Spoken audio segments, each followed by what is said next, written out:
ਭਗਵੰਤ ਮਾਨ ਜੀ ਨੇ ਸਾਨੂੰ ਅਸ਼ੋਰੈਂਸ ਦਿੱਤੀ ਹੈ ਕਿ ਉਹ ਪੰਜਾਬੀ ਯੂਨੀਵਰਸਿਟੀ ਨੂੰ ਕਰਜ਼ਾ ਮੁਕਤ ਕਰਨਗੇ। ਮੈਂ ਸਰਕਾਰ ਦਾ ਇਸ ਫੈਸਲੇ ਤੇ ਬਹੁਤ-ਬਹੁਤ ਧੰਨਵਾਦੀ ਹਾਂ। ਇਹ ਸਰਕਾਰ ਪੰਜਾਬੀ ਯੂਨੀਵਰਸਿਟੀ ਪ੍ਰਤੀ ਵਿਦਿਆ ਪ੍ਰਤੀ ਬਹੁਤ ਸੁਹਿਰਦ ਹੈ। ਤੁਸੀਂ ਹੁਣੇ ਕਿਹਾ ਕਿ ਤਨਖਾਹਾਂ ਦੇਣ ਜੋਗੀ ਕਰ ਦਿਓ ਕਿ ਪੰਜਾਬੀ ਯੂਨੀਵਰਸਿਟੀ ਪਟਿਆਲਾ ਇੰਨੀ ਕਿ ਸਮਰੱਥ ਨਹੀਂ ਹੈ ਕਿ ਜਿਹੜੇ ਉੱਥੇ ਕੰਮ ਕਰਦੇ ਨੇ ਕਾਮੇ ਪ੍ਰੋਫੈਸਰ ਉਹਨਾਂ ਨੂੰ ਤਨਖਾਹ ਦੇ ਸਕੇ, ਜਾਂ ਇਹ ਤਰਾਸਦੀ ਹੋਈ ਕਿਉਂ? ਤੁਸੀਂ ਵੇਖਿਆ ਹੋਵੇਗਾ ਕਿ ਪੰਜਾਬ 'ਚ ਕਈ ਹੋਰ ਇੰਜੀਨੀਅਰਿੰਗ ਟਾਈਪ ਸੰਸਥਾਵਾਂ ਨੇ ਜਿਹੜੀਆਂ ਸਾਲ-ਸਾਲ ਤੋਂ ਤਨਖਾਹਾਂ ਨਹੀਂ ਦੇ ਸਕੀਆਂ। ਸੋ ਇਹ ਸਿਰਫ ਸਾਡੀ ਸੰਸਥਾ ਨਾਲ ਨਹੀਂ ਹੋਇਆ।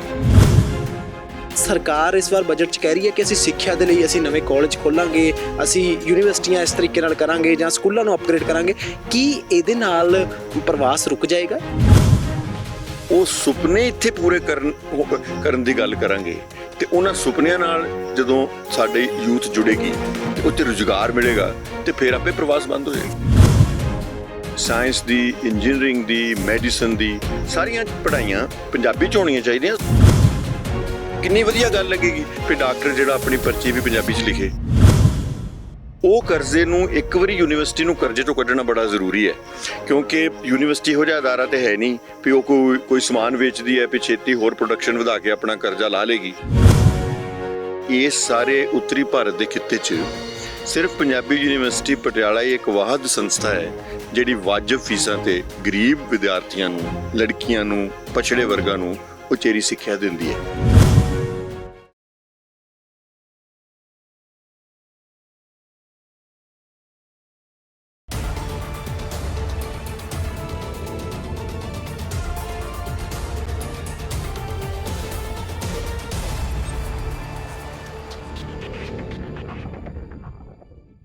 ਪ੍ਰਾਈਮ ਏਸ਼ੀਆ ਟੀਵੀ ਤੇ ਤੁਹਾਡਾ ਸਵਾਗਤ ਹੈ। ਮੈਂ ਹਾਂ ਆਨੰਦਪ੍ਰੀਤ ਸਿੰਘ।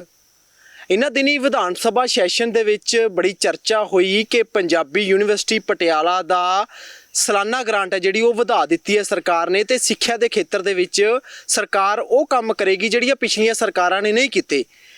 ਪੰਜਾਬੀ ਯੂਨੀਵਰਸਿਟੀ ਪਟਿਆਲਾ ਦਾ ਖਾਸ ਜ਼ਿਕਰ ਹੋਇਆ ਤੇ ਪੰਜਾਬੀ ਯੂਨੀਵਰਸਿਟੀ ਪਟਿਆਲਾ ਤੇ ਕਰਜ਼ਾ ਚੜ੍ਹਿਆ ਕਿਉਂ ਹੈ?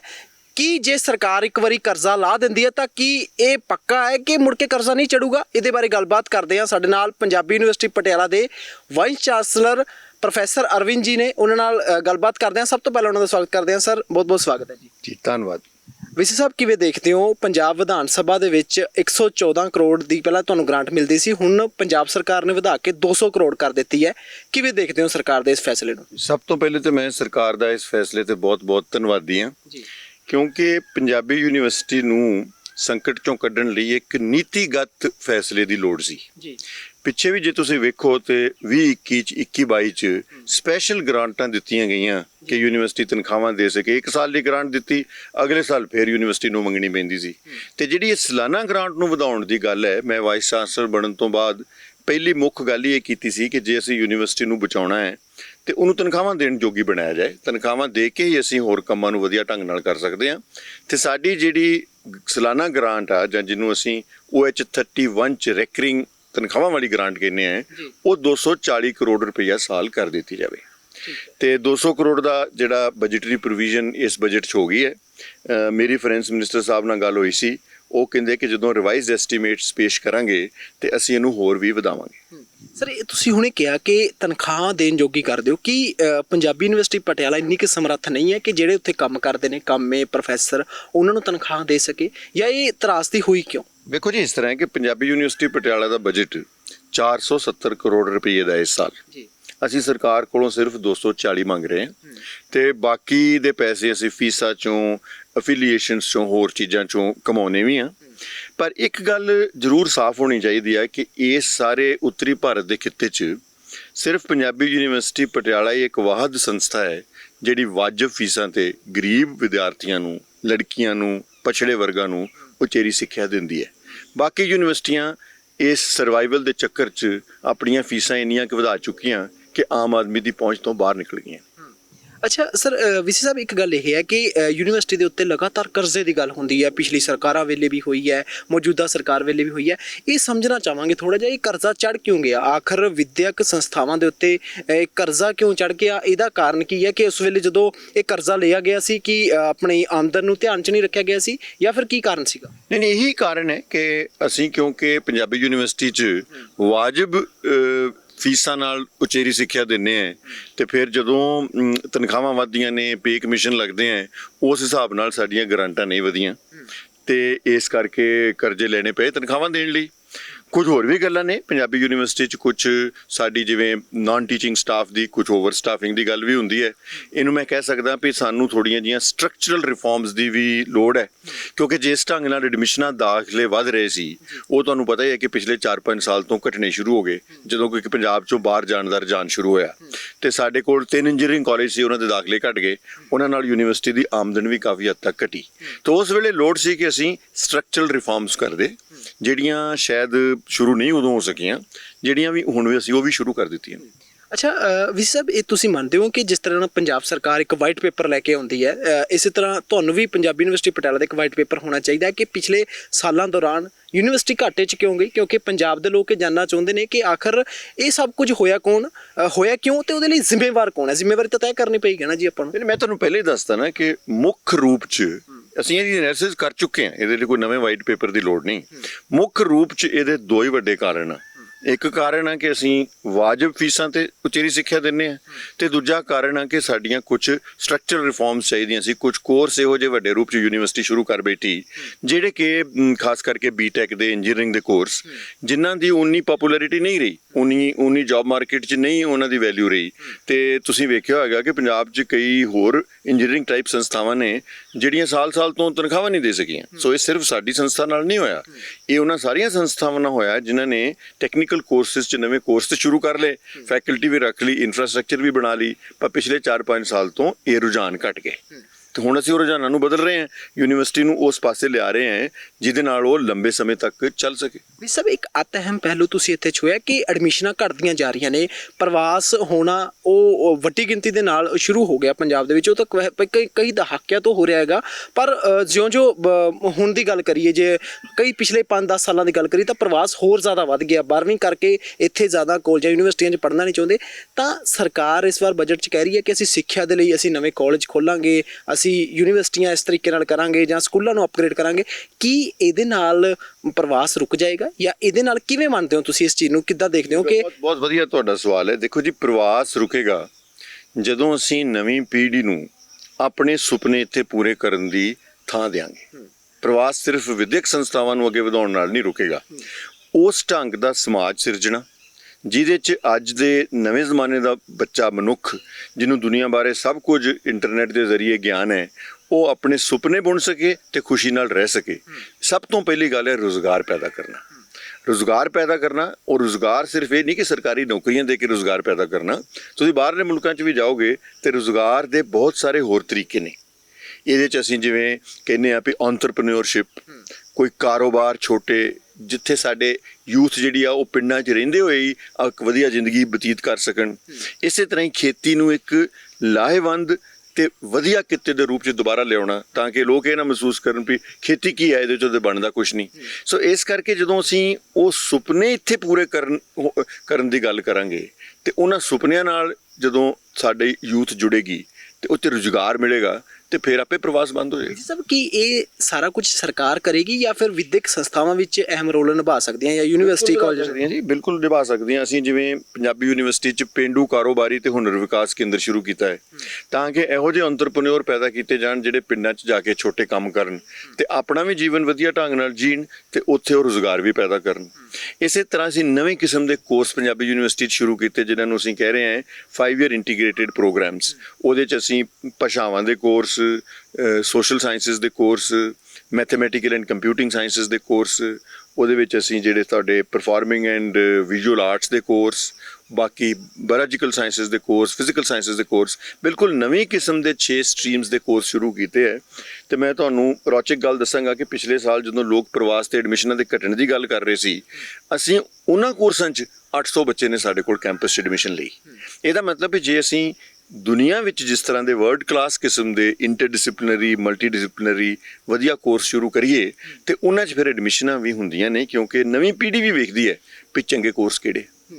ਅਵੀ ਸਭ ਤੁਹਾਡਾ ਬੈਕਗ੍ਰਾਉਂਡ ਜੋ ਤੁਸੀਂ ਉਸ ਸਾਇੰਸ ਦੇ ਖੇਤਰ ਦੇ ਵਿੱਚ ਆਉਂਦਾ ਹੈਗਾ, ਤਾਂ ਪੰਜਾਬੀ ਮਾਂ ਬੋਲੀ ਨੂੰ ਪ੍ਰਫੁੱਲਿਤ ਕਰਨ ਵਾਲੀ ਯੂਨੀਵਰਸਿਟੀ ਤੁਸੀਂ ਵਾਈਸ ਚਾਂਸਲਰ ਹੋ, ਤਾਂ ਇਹਨਾਂ ਦੋਵਾਂ ਨੂੰ ਕਿਸ ਤਰੀਕੇ ਨਾਲ ਸਮਾਨਤਾ 'ਚ ਦੇਖਦੇ ਹੋ ਪੰਜਾਬੀ ਮਾਂ ਬੋਲੀ ਤੇ ਸਾਇੰਸ ਦੇ ਖੇਤਰ ਦੇ ਵਿੱਚ? ਕਿਉਂਕਿ ਜ਼ਿਆਦਾਤਰ ਇਹ ਮਾਧਿਅਮ ਅੰਗਰੇਜ਼ੀ ਹੁੰਦਾ ਹੈਗਾ। ਕੀ ਤੁਹਾਨੂੰ ਲੱਗਦਾ ਕਿ ਜੇ ਮਾਂ ਬੋਲੀ ਦੇ ਵਿੱਚ ਇਹ ਸਾਇੰਸ ਦੀ ਪੜ੍ਹਾਈ ਹੋਵੇ ਤਾਂ ਜ਼ਿਆਦਾ ਬਿਹਤਰ ਹੈ, ਜਾਂ ਫਿਰ ਕਿਸ ਤਰੀਕੇ ਨਾਲ ਤੁਸੀਂ ਇਸ ਨੂੰ ਕਿਵੇਂ ਲੈਂਦੇ ਹੋ? 3 ਗੱਲਾਂ ਮੈਂ ਕਰਨੀਆਂ ਚਾਹਾਂਗਾ। ਪਹਿਲੀ ਗੱਲ ਤੇ ਹੈ ਕਿ ਮੈਂ ਪੰਜਾਬੀ ਨਾਲ ਤੇ ਪੰਜਾਬੀ 'ਚ ਵਿਗਿਆਨ ਦੀ ਜਿਹੜੀ ਪੜ੍ਹਾਈ ਤੇ ਵਿਗਿਆਨ ਨੂੰ ਅੱਗੇ ਵਧਾਉਣ ਨਾਲ ਲੰਬੇ ਸਮੇਂ ਤੋਂ ਕਮ ਸੇ ਕਮ 20-25 ਸਾਲ ਤੋਂ ਜੁੜਿਆ ਹੋਇਆ।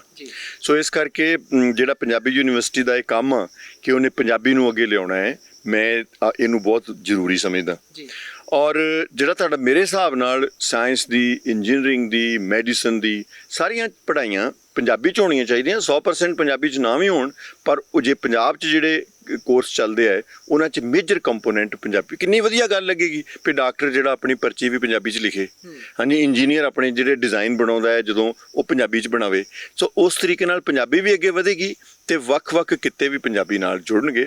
ਅਸੀਂ ਪੰਜਾਬੀ ਯੂਨੀਵਰਸਿਟੀ ਵੱਲੋਂ ਸਰਕਾਰ ਨੂੰ ਇੱਕ ਚਿੱਠੀ ਵੀ ਲਿਖੀ ਹੈ ਜਿਹਦੇ 'ਚ ਅਸੀਂ ਸੁਝਾਅ ਦਿੱਤੇ ਹੈ ਕਿ ਪੰਜਾਬੀ ਨੂੰ ਪ੍ਰਫੁੱਲਤ ਕਰਨ ਲਈ ਪੰਜਾਬ 'ਚ ਕੀ ਕਰਨਾ ਚਾਹੀਦਾ ਹੈ। ਪੰਜਾਬੀ ਯੂਨੀਵਰਸਿਟੀ 'ਚ ਪਹਿਲੇ ਸਾਲਾਂ 'ਚ ਪੰਜਾਬੀ ਨੂੰ ਵਿਗਿਆਨ ਨਾਲ ਜੋੜਨ ਤੇ ਬਹੁਤ ਕੰਮ ਹੋਇਆ। ਸੋ ਸਾਰੇ ਸਾਇੰਸ ਦੇ ਡਿਪਾਰਟਮੈਂਟਾਂ ਜਿਹੜੇ ਸੀ ਉਹਨਾਂ ਦੇ ਨਾਲ ਉੱਥੇ ਇੱਕ ਡਿਪਾਰਟਮੈਂਟ ਸਾਡੇ ਕੋਲ ਹੈ, ਡਿਪਾਰਟਮੈਂਟ ਆਫ ਪੰਜਾਬੀ ਡਿਵੈਲਪਮੈਂਟ। ਉਹਦੇ ਨਾਲ ਜੁੜ ਕੇ ਗਿਆਨ ਵਿਗਿਆਨ ਨੂੰ ਪੰਜਾਬੀ 'ਚ ਨਵੇਂ ਸਿਰਿਓਂ ਲਿਖਣ ਦਾ, ਕਿਤਾਬਾਂ ਟਰਾਂਸਲੇਟ ਕਰਨ ਦਾ ਪੰਜਾਬੀ ਯੂਨੀਵਰਸਿਟੀ 'ਚ ਬਹੁਤ ਕੰਮ ਸ਼ੁਰੂ 'ਚ ਹੋਇਆ। ਉਹ ਕੰਮ ਕੁਝ ਚਿਰ ਤੋਂ ਬੰਦ ਹੋਇਆ ਜਾਂ ਘਟ ਗਿਆ, ਉਹਨੂੰ ਅਸੀਂ ਵੱਡੇ ਰੂਪ 'ਚ ਦੁਬਾਰਾ ਸ਼ੁਰੂ ਕਰ ਰਹੇ ਹਾਂ, ਕਿਉਂਕਿ ਅਖੀਰ ਤੇ ਪੰਜਾਬ ਤਾਂ ਹੀ ਅੱਗੇ ਆਏਗਾ ਜਦੋਂ ਹਰ ਵਿਸ਼ਾ ਔਰ ਜਿਹੜਾ ਗਿਆਨ ਹੈ, ਭਾਵੇਂ ਉਹ ਸਾਡਾ ਸੋਸ਼ਲ ਸਾਇੰਸਿਸ ਦਾ ਹੋਵੇ, ਭਾਵੇਂ ਉਹ ਮੈਡੀਸਨ ਦਾ ਹੋਵੇ, ਭਾਵੇਂ ਫਿਜ਼ਿਕਸ ਦਾ ਹੋਵੇ, ਉਹ ਭਾਵੇਂ ਫਲਸਫਾ ਹੋਵੇ, ਉਹਦਾ ਸਾਰਾ ਕੰਮ ਜਿਹੜਾ ਵੱਧ ਤੋਂ ਵੱਧ ਪੰਜਾਬੀ 'ਚ ਕੀਤਾ ਜਾਵੇ ਤੇ ਪੰਜਾਬੀ 'ਚ ਸਾਡੇ ਕੋਲ ਕਿਤਾਬਾਂ, ਉਹ ਸਾਰੇ ਰਿਸੋਰਸਿਸ ਹੋਣ ਜਿਨ੍ਹਾਂ ਨੂੰ ਵਰਤ ਕੇ ਅਸੀਂ ਅੱਗੇ ਵਧ ਸਕੀਏ। ਵੀ ਸਭ ਕਹਿੰਦੇ ਵਿਦਿਆ ਵਿਚਾਰੀਤਾ ਪਰਉਪਕਾਰੀ, ਪਰ ਜਦੋਂ ਵਿਦਿਆ ਕਰਜ਼ੇ 'ਚ ਹੋਵੇ ਤਾਂ ਬਹੁਤ ਸਾਰੇ ਲੋਕਾਂ ਦੇ ਮਨ 'ਚ ਇਹ ਸਵਾਲ ਪੈਦਾ ਹੁੰਦੇ ਨੇ ਕਿ ਇਹ ਕਰਜ਼ਾ ਚੜ੍ਹਿਆ ਹੈਗਾ। ਤਾਂ ਹੁਣ ਜੇ ਗੱਲ ਕਰੀਏ ਤਾਂ ਕਰਜ਼ਾ ਕਿੰਨਾ ਕੁ ਚੜ੍ਹਿਆ ਹੋਇਆ, ਕਿਉਂਕਿ ਪਿਛਲੇ ਸਰਕਾਰ, ਚੰਨੀ ਸਰਕਾਰ ਵੇਲੇ ਵੀ ਕਿਹਾ ਗਿਆ ਕਿ 150 ਕਰੋੜ ਦੇ ਕਰੀਬ ਕਰਜ਼ਾ ਅਸੀਂ ਲਾ ਦਿਆਂਗੇ। ਕਿੰਨਾ ਕੁ ਕਰਜ਼ਾ ਲਾਇਆ ਗਿਆ ਤੇ ਜਾਂ ਮਹਿਜ਼ ਖਾਨਾ ਪੂਰਤੀ ਹੋਈ ਹੈ ਜਾਂ ਕਿਵੇਂ ਹੈ, ਉਹ ਥੋੜਾ ਸਮਝਾਇਓ। ਹਾਂਜੀ, ਇਸ ਤਰ੍ਹਾਂ ਕਿ ਪੰਜਾਬੀ ਯੂਨੀਵਰਸਿਟੀ ਨੇ ਪਿਛਲੇ ਸਾਲਾਂ 'ਚ ਕੁਛ ਤੇ ਕਰਜ਼ਾ ਹੈ ਜਿਹੜਾ ਅਸੀਂ ਆਪਣੇ ਫਿਕਸ ਡਿਪੋਜ਼ਿਟ ਦੇ ਅਗੇਂਸਟ ਲਿਆ ਹੈ 30 ਕਰੋੜ। ਬਾਕੀ ਸਾਡਾ ਓਵਰਡਰਾਫਟ ਹੈ ਬੈਂਕ ਤੋਂ 120 ਕਰੋੜ ਦਾ, ਟੋਟਲ 150 ਕਰੋੜ ਦਾ ਕਰਜ਼ਾ ਹੈ। ਇਹ ਕਰਜ਼ਾ ਪਿਛਲਾ ਹੈ, ਮੈਂ ਆਪਣੇ ਸਮੇਂ 'ਚ 1 ਰੁਪਈਆ ਵੀ ਕਰਜ਼ਾ ਨਹੀਂ ਲਿਆ ਤੇ 12 ਮਹੀਨਿਆਂ 'ਚ 12 ਤਨਖਾਹਾਂ ਦਿੱਤੀਆਂ। ਤੇ ਐਸੀ ਗੱਲ ਨਹੀਂ ਕਿ ਪੰਜਾਬੀ ਯੂਨੀਵਰਸਿਟੀ ਨੂੰ ਕਰਜ਼ਾ ਹੀ ਲਈ ਜਾਣਾ ਪੈਂਦਾ। ਇਹ ਕਰਜ਼ਾ ਲਗਭਗ 2020 ਤੱਕ ਲਿਆ ਗਿਆ। ਪਿਛਲੇ 2 ਸਾਲ 'ਚ ਪੰਜਾਬੀ ਯੂਨੀਵਰਸਿਟੀ ਨੇ ਕੋਈ ਨਵਾਂ ਕਰਜ਼ਾ ਨਹੀਂ ਲਿਆ। ਉਹਦੇ ਵਿੱਚ ਹੁੰਦਾ ਇਸ ਤਰ੍ਹਾਂ ਹੈ ਕਿ ਉਸ ਸਮੇਂ ਜੋ ਵੀ ਦਿੱਕਤਾਂ ਆਈਆਂ ਉਹਨਾਂ ਨੂੰ ਪੂਰਾ ਕਰਨ ਲਈ, ਜਾਂ ਤੁਸੀਂ ਕਹਿ ਲਓ ਤਨਖਾਹਾਂ ਦੇਣ ਲਈ ਜਾਂ ਹੋਰ ਕੰਮਾਂ ਲਈ, ਯੂਨੀਵਰਸਿਟੀ ਨੇ ਕਰਜ਼ਾ ਲਿਆ।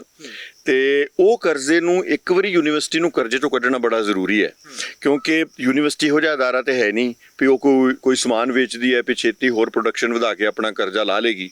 ਸੋ ਚੰਨੀ ਜੀ ਨੇ ਵੀ ਕਿਹਾ ਸੀ ਤੇ ਭਗਵੰਤ ਮਾਨ ਜੀ ਨੇ ਸਾਨੂੰ ਅਸ਼ੋਰੈਂਸ ਦਿੱਤੀ ਹੈ ਕਿ ਉਹ ਪੰਜਾਬੀ ਯੂਨੀਵਰਸਿਟੀ ਨੂੰ ਕਰਜ਼ਾ ਮੁਕਤ ਕਰਨਗੇ, ਔਰ ਸਾਨੂੰ ਪੂਰੀ ਆਸ ਹੈ ਕਿ ਇਸ ਸਰਕਾਰ ਦੀ ਟੈਨਿਓਰ 'ਚ ਪੰਜਾਬੀ ਯੂਨੀਵਰਸਿਟੀ ਕਰਜ਼ਾ ਮੁਕਤ ਹੋ ਜਾਏਗੀ। ਪਿਛਲੀ ਸਰਕਾਰ ਨੇ ਕਰਜ਼ਾ ਮੁਕਤ ਨਹੀਂ ਕੀਤਾ, ਮਤਲਬ ਖੜਾ ਉਦਾਂ ਹੀ ਕਰਜ਼ਾ। ਸਰਕਾਰ ਨੇ, ਚੰਨੀ ਸਰਕਾਰ ਨੇ ਵਾਅਦਾ ਕੀਤਾ ਸੀ ਕਿ ਅਸੀਂ ਚਿੱਠੀ ਜਾਰੀ ਹੋਈ ਸੀ, ਚਿੱਠੀ ਜਾਰੀ ਹੋਈ ਸੀ ਕਿ ਜਿਹੜਾ 150 ਕਰੋੜ ਦਾ ਕਰਜ਼ਾ ਹੈ ਉਹ ਸਰਕਾਰ ਚੁਕਾ ਦੇਗੀ, ਪਰ ਉਹ ਨਹੀਂ ਹੋ ਸਕਿਆ ਉਸ ਸਮੇਂ।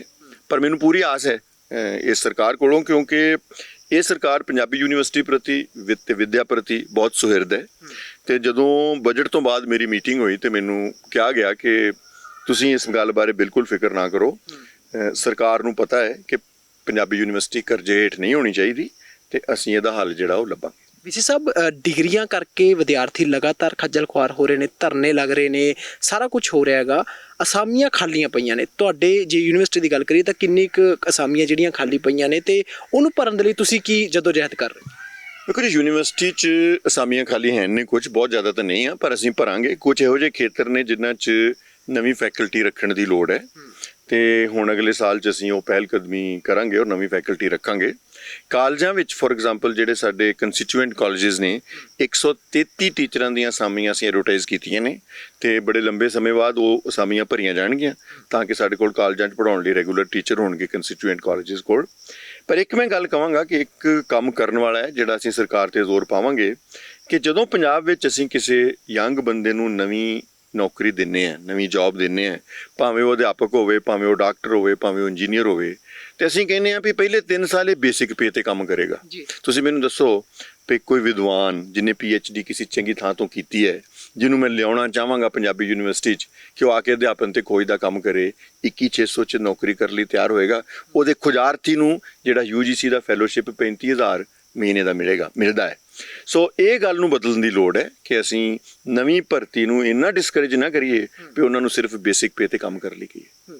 ਅੱਛਾ ਵੀ ਸਭ ਇੱਕ ਇਹ ਹੈ, ਪਿਛਲੇ ਵਾਰ ਵੀ ਇਹ ਸਵਾਲ ਪੁੱਛਿਆ ਸੀ, ਉਸ ਵੇਲੇ ਵੀ ਤੁਸੀਂ ਕਿਹਾ ਸੀ ਕਿ ਬਹੁਤ ਕੁਝ ਹੈਗਾ ਜਿਹੜਾ ਤੁਹਾਡਾ ਉੱਥੇ ਐਡਮਿਨ ਬਲੋਕ ਹੈ ਜੇ ਬਾਕੀ ਹੈ ਉਹਦੇ ਵਿੱਚ ਥੋੜਾ ਬਹੁਤ ਸੁਧਾਰ ਲੈਣ ਦੀ ਜ਼ਰੂਰਤ ਹੈ। ਕੀ ਤੁਸੀਂ ਸੁਧਾਰ ਲੈਣ 'ਚ ਕਾਮਯਾਬ ਹੋਏ ਹੋ ਆਪਣੇ ਕਾਰਜਕਾਲ ਦੌਰਾਨ? ਮੈਂ ਬਹੁਤ ਸਾਰੇ ਸੁਧਾਰ ਲਿਆਂਦੇ ਆ ਜੀ, ਔਰ ਬਹੁਤ ਸਾਰੇ ਲਿਆਵਾਂਗਾ। ਪਹਿਲਾ ਸਾਲ ਤੇ ਥੋੜਾ ਜਿਹਾ ਸੀ ਕਿ ਅਸੀਂ ਨਵੇਂ ਕੋਰਸ ਸ਼ੁਰੂ ਕੀਤੇ, ਅਕਾਦਮਿਕ ਸੁਧਾਰ ਲਿਆਂਦੇ। ਸਾਡੇ ਐਗਜ਼ਾਮੀਨੇਸ਼ਨ ਬ੍ਰਾਂਚ ਵਿੱਚ ਪਰਫਾਰਮੈਂਸ ਦੀਆਂ ਬੜੀਆਂ ਪ੍ਰੋਬਲਮਸ ਨੇ, ਉਹਨੂੰ ਅਸੀਂ ਸਟੱਡੀ ਕਰ ਰਹੇ ਹਾਂ ਤੇ ਉਹਨੂੰ 3 ਹਿੱਸਿਆਂ 'ਚ ਵੰਡ ਕੇ ਉਹ 'ਚ ਸੁਧਾਰ ਕਰਾਂਗੇ। ਸਾਡੀ ਸਾਰੀ ਜਿਹੜੀ ਅਕਾਊਂਟਿੰਗ ਹੈ ਉਹਨੂੰ ਅਸੀਂ ਆਟੋਮੇਟ ਕਰਕੇ ਉਹ 'ਚ ਸੁਧਾਰ ਕਰਾਂਗੇ। ਪਰ ਕਰਾਂਗੇ ਨਾਲੋਂ ਮੈਂ ਤੁਹਾਨੂੰ ਉਹ ਦੱਸਾਂ ਜੋ ਅਸੀਂ ਕਰ ਲਿਆ ਹੈ। ਪਹਿਲਾ ਵੱਡਾ ਸੁਧਾਰ ਅਸੀਂ ਇਹ ਕੀਤਾ ਹੈ ਕਿ ਜਿਹੜਾ ਸਾਡਾ ਥੀਸਿਸ ਦਾ ਜਮ੍ਹਾਂ ਕਰਾਉਣ ਤੋਂ ਲੱਗ ਕੇ, ਜਾਂ ਅਸੀਂ ਕਹਿ ਲਈਏ ਕਿ ਖੋਜਾਰਥੀ ਦੀ ਰਜਿਸਟ੍ਰੇਸ਼ਨ ਤੋਂ ਲੱਗ ਕੇ ਉਹਦੇ ਮੁਲਾਂਕਣ ਤੱਕ ਦੇ ਕੰਮ ਨੂੰ ਅਸੀਂ ਆਟੋਮੇਟ ਕਰ ਲਿਆ ਤੇ ਅਗਲੇ ਹਫਤੇ ਅਸੀਂ ਉਹ ਸੌਫਟਵੇਅਰ ਲਾਂਚ ਕਰਾਂਗੇ ਜਿਹਦੇ ਰਾਹੀਂ ਸਾਰਾ ਕੰਮ ਆਟੋਮੇਸ਼ਨ ਨਾਲ ਹੋਏਗਾ। ਤੇ ਮੇਰੀ ਗੱਲਬਾਤ ਚੱਲ ਰਹੀ ਹੈ ਕਿਉਂਕਿ ਸਾਡੇ ਕੋਲ ਸੌਫਟਵੇਅਰ ਬਣਾਉਣ ਦੀ ਬੜੀ ਅੱਛੀ ਟੀਮ ਹੈ ਪੰਜਾਬੀ ਯੂਨੀਵਰਸਿਟੀ 'ਚ। ਅਸੀਂ ਹੋਰ ਸੰਸਥਾਵਾਂ ਨੂੰ ਵੀ ਇਹੋ ਜਿਹੇ ਸੌਫਟਵੇਅਰ ਬਣਾਉਣ ਲਈ ਆਫਰ ਕਰਾਂਗੇ ਤੇ ਅਸੀਂ ਉਹਨਾਂ ਨੂੰ ਵੀ ਬਣਾ ਕੇ ਦੇਣ ਲਈ ਤਿਆਰ ਹਾਂ ਕਿਉਂਕਿ ਸਾਡੇ ਅੰਦਰ ਬਹੁਤ ਅੱਛੀ ਇਹ ਕਾਬਲੀਅਤ ਹੈ। ਪਿੱਛੇ ਜੇ ਅਸੀਂ ਸਾਰੇ ਸਾਡੇ ਜਿਹੜੇ ਐਫੀਲੀਏਟਡ ਕਾਲਜ ਹੈ 292 ਉਹਨਾਂ ਨੂੰ ਇੱਕੋ ਪੋਰਟਲ 'ਚ ਲਿਆ ਕੇ ਦੇਸ਼ 'ਚ ਪਹਿਲੀ ਵਾਰ ਇਸ ਤਰ੍ਹਾਂ ਹੋਇਆ ਕਿ ਜਿਹੜੇ ਮਰਜ਼ੀ ਕਾਲਜ ਬਾਰੇ ਜਿਹੜੀ ਮਰਜ਼ੀ ਸੂਚਨਾ ਤੁਸੀਂ ਲੈਣੀ ਚਾਹੋ, ਇੱਕ ਡੇਟਾਬੇਸ ਬੇਸਡ ਅਸੀਂ ਵੈਬਸਾਈਟ ਡਿਵੈਲਪ ਕੀਤੀ ਹੈ ਜਿਹੜੀ 1 ਮਹੀਨਾ ਪਹਿਲੇ ਅਸੀਂ ਲਾਂਚ ਕੀਤੀ ਹੈ। ਸੋ ਕੰਪਿਊਟਰਾਈਜੇਸ਼ਨ ਔਰ ਆਟੋਮੇਸ਼ਨ ਹੀ ਟਰਾਂਸਪੇਰੈਂਸੀ ਵੱਲ ਨੂੰ ਜਾਣ ਦਾ ਤਰੀਕਾ ਹੈ ਤੇ ਉਹਨੂੰ ਅਸੀਂ ਵੱਡੇ ਰੂਪ 'ਚ ਅੱਗੇ ਵਧਾ ਰਹੇ। ਵੀ ਸਭ ਬਹੁਤ ਸਾਰੇ ਜਿਹੜੀ ਹਜੇ ਵੀ ਵਿਦਿਆਰਥੀਆਂ ਨੂੰ ਖੱਜਲ ਖੁਆਰੀ ਦਾ ਸਾਹਮਣਾ ਕਰਨਾ ਪੈਂਦਾ, ਉਹਨਾਂ ਲਈ ਕੋਈ ਆਨਲਾਈਨ ਪੋਰਟਲ ਵਗੈਰਾ ਜਾਂ ਕੁਝ ਇਹੋ ਜਿਹੀ ਸੁਵਿਧਾ ਤੁਸੀਂ ਸੋਚ ਰਹੇ ਹੋ ਕਿ ਆਉਣ ਵਾਲੇ ਸਮੇਂ ਦੇ ਵਿੱਚ ਖੱਜਲ ਖੁਆਰੀਆਂ ਉਸ ਤਰੀਕੇ ਨਾਲ ਨਾ ਹੋਣ? ਕੋਈ ਅੰਮ੍ਰਿਤਸਰ, ਬਠਿੰਡੇ ਕੋਈ ਐਸੇ ਕੰਮ ਕਰਾਉਣ ਵਾਸਤੇ ਉਹਨਾਂ ਨੂੰ ਘਰ ਬੈਠੇ ਕੰਮ ਹੋ ਜਾਵੇ, ਇੱਥੇ ਆਉਣਾ ਦੀ ਜ਼ਰੂਰਤ ਨਾ ਪਵੇ ਉਸ ਤਰੀਕੇ ਨਾਲ? ਬਿਲਕੁਲ ਜੀ, ਜਿੰਨੀ ਆਟੋਮੇਸ਼ਨ ਵਧੇਗੀ ਉਨਾ ਹੀ ਉਹ ਇੰਟਰਨੈਟ ਤੋਂ ਡਾਇਰੈਕਟਲੀ ਆਪਣੀ ਕੁਐਰੀ ਪਾ ਸਕਣਗੇ। ਸੋ ਇਹ ਜ਼ਰੂਰੀ ਹੈ ਕਿ ਸਾਨੂੰ ਜਿਹੜਾ ਫੇਰਾ ਮਾਰਨਾ ਆਉਣਾ, ਯੂਨੀਵਰਸਿਟੀ 'ਚ ਵੀ ਅਸੀਂ ਇੱਕ ਵਨ ਕਾਊਂਟਰ ਵਿੰਡੋ ਸ਼ੁਰੂ ਕਰ ਰਹੇ ਹਾਂ ਕਿ ਜਿੱਥੋਂ ਤੁਹਾਨੂੰ ਟੋਕਨ ਮਿਲ ਜੇ, ਕਮ ਸੇ ਕਮ ਪਤਾ ਤੇ ਲੱਗੇ ਕਿ ਕੋਈ ਵਿਦਿਆਰਥੀ ਜਿਹੜਾ ਬਠਿੰਡੇ ਤੋਂ ਆਇਆ ਸੀ, ਕਿੱਦਣ ਆਇਆ ਸੀ, ਕਿਉਂ ਆਇਆ ਸੀ ਤੇ ਉਹਦਾ ਕੀ ਕੰਮ ਹੈ ਤੇ ਕੀ ਨਹੀਂ ਹੋ ਸਕਿਆ। ਇਸ ਵੇਲੇ ਤੇ ਆ ਵੀ ਮੈਂ ਖੁਦ ਅਵੇਲੇਬਲ ਹੁੰਨਾ, ਮੇਰੇ ਕੋਲ ਖੁਦ ਵਿਦਿਆਰਥੀ ਆਉਂਦੇ ਆ ਤੇ ਫਿਰ ਮੈਂ ਹਮੇਸ਼ਾ ਇਹ ਕੋਸ਼ਿਸ਼ ਕਰਦਾ ਕਿ ਉਹਨਾਂ ਦਾ ਕੰਮ ਜਿਹੜਾ ਉਹ ਵੇਲੇ ਸਿਰ ਹੋ ਜਾਏ, ਪਰ ਮੁਸ਼ਕਿਲਾਂ ਹਨ। ਵੀ ਸਰ ਤੁਸੀਂ ਮੰਨਦੇ ਹੋ ਕਿ ਕੋਈ ਇਹੋ ਜਿਹਾ ਹੋਣਾ ਚਾਹੀਦਾ ਕਿ ਉਹਨਾਂ ਨੂੰ ਅਪਡੇਟ ਮਿਲੇ, ਉਹਦਾ ਕੰਮ ਕਿੱਥੇ ਖੜਾ ਹੈਗਾ, ਕਿੱਥੇ ਕਮੀ ਕਿੱਥੇ ਹੈਗਾ? ਬਿਲਕੁਲ, ਉਹੀ ਮੈਂ ਕਹਿ ਰਿਹਾ, ਜਦੋਂ ਆਟੋਮੇਸ਼ਨ ਹੋ ਜਾਂਦੀ ਹੈ ਫਿਰ ਉਹ ਅਪਡੇਟ, ਜਿਵੇਂ ਅਸੀਂ E-ਫਾਈਲ ਸਿਸਟਮ ਹੈ, ਹੁਣ ਮੈਨੂੰ ਪਤਾ ਲੱਗ ਜਾਂਦਾ ਜੇ ਕੋਈ ਫਾਈਲ ਪੈਂਡਿੰਗ ਹੈ, ਕਿਹਦੇ ਕੋਲ ਪੈਂਡਿੰਗ ਹੈ, ਕਿਉਂ ਪੈਂਡਿੰਗ ਹੈ। ਜੇ ਉਸ ਤਰ੍ਹਾਂ ਫਿਜ਼ੀਕਲ ਫਾਈਲ ਹੈ ਤੇ ਉਹ ਪਹਿਲੇ ਪਤਾ ਕਰਾਉਣਾ ਹੀ ਆਪਣੇ ਆਪ 'ਚ ਇੱਕ ਕੰਮ ਹੋ ਜਾਂਦਾ ਹੈ। ਇੱਕ ਗੱਲ ਮੈਂ ਤੁਹਾਨੂੰ ਹੋਰ ਦੱਸਣਾ ਚਾਹਾਂਗਾ ਕਿ ਪੰਜਾਬੀ ਯੂਨੀਵਰਸਿਟੀ 'ਚ ਦੇ ਸਿਸਟਮ ਵਿੱਚ ਕੁਝ ਕਰਪਟ ਪ੍ਰੈਕਟਿਸਿਸ ਵੀ ਸੀ ਜਿਨ੍ਹਾਂ ਨੂੰ ਅਸੀਂ ਪਿਛਲੇ ਸਮੇਂ 'ਚ ਕਰਟੇਲ ਕੀਤਾ ਹੈ। ਜਿਵੇਂ ਕਿ ਤੁਹਾਨੂੰ ਪਤਾ ਹੀ ਹੋਏਗਾ ਕਿ ਜਿਹੜੀ ਇਹ ਫੇਕ ਬਿੱਲਾਂ ਨਾਲ ਪੇਮੈਂਟਸ ਦੀ ਗੱਲ ਸੀ, ਇਹ 10 ਲੱਖ ਤੋਂ ਅਸੀਂ ਸ਼ੁਰੂ ਕੀਤੀ ਸੀ ਫੜਨੀ ਪਿਛਲੀ ਮਈ 'ਚ, ਤੇ ਅੱਜ ਮੈਂ ਤੁਹਾਨੂੰ ਦੱਸ ਸਕਦਾ ਕਿ ਅਸੀਂ 14 ਕਰੋੜ ਦੀ ਉਹ ਫੇਕ ਬਿੱਲਾਂ ਦੀ ਪਿਛਲੀ ਜਿਹੜੀ ਕਰਪਸ਼ਨ ਹੋਈ ਹੈ ਉਹਨੂੰ ਫੜਿਆ ਹੈ ਯੂਨੀਵਰਸਿਟੀ 'ਚ ਵੀ ਕਰਪਸ਼ਨ, ਹਾਂਜੀ ਉਹ ਹੈਗੀ ਹੈ। ਔਰ ਉਹਨੂੰ ਅਸੀਂ ਕਿਉਂਕਿ ਅਸੀਂ 14 ਕਰੋੜ ਦੀ ਕਰਪਸ਼ਨ ਫੜ ਲਈ ਹੈ ਤੇ ਮੈਨੂੰ ਆਸ ਹੈ ਕਿ ਇੱਕ ਮੈਸੇਜ ਗਿਆ ਯੂਨੀਵਰਸਿਟੀ 'ਚ ਕਿ ਜ਼ੀਰੋ ਟੋਲਰੈਂਸ ਟੂ ਕਰਪਸ਼ਨ।